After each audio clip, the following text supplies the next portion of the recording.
রংপুর বিকেলে July August গণ অভ্যুত্থানে শহীদ আবু সাইদ সহ সব জুলাই শহীদদের স্মরণ সভা করেছে ছাত্রদল।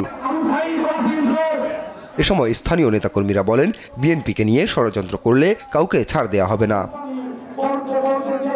সভায় ছাত্রদল সভাপতি রাকিবুল ইসলাম রাকিব বলেন, জুলাই আগস্ট গণ অভ্যুত্থানের ক্রেডিট ছিনতাই করে একটি দল সুবিধা নিচ্ছে।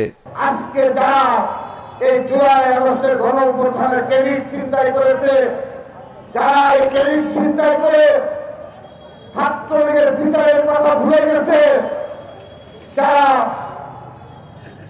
উপদেষ্টা হয়েছে, যারা নিজস্ব দল গঠন করে রূপায়ণ দেওয়ার ভাড়া নিয়েছে, যারা অনেক টাকা পয়সার অর্থবিত্তের মালিক হয়ে গিয়েছে। এ সময় গোপালগঞ্জে হামলার ঘটনার নিন্দা জানানোর পাশাপাশি কাউকে 1971 সালের পরাজিত শক্তির উপর ভর করে রাজনীতি না করার আহ্বান জানান রাকিবুল ইসলাম।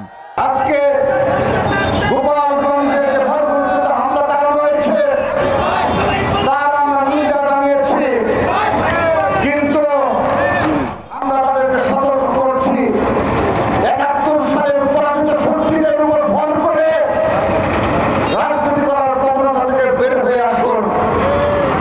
আপনারা আপনাদের নিজেদের সক্রিয়তায় উদ্ভাসিত হন, বাংলাদেশের সাধারণ জনগণ আপনাদের পাশে থাকবে। এদিকে চট্টগ্রামেও জুলাই গণ অভ্যুত্থানে শহীদ ওয়াসিম আকরাম সহ সব শহীদদের স্মরণে ছাত্র সমাবেশ করেছে ছাত্রদল। আপন অপু, নিউজ ডেস্ক, দেশ টিভি।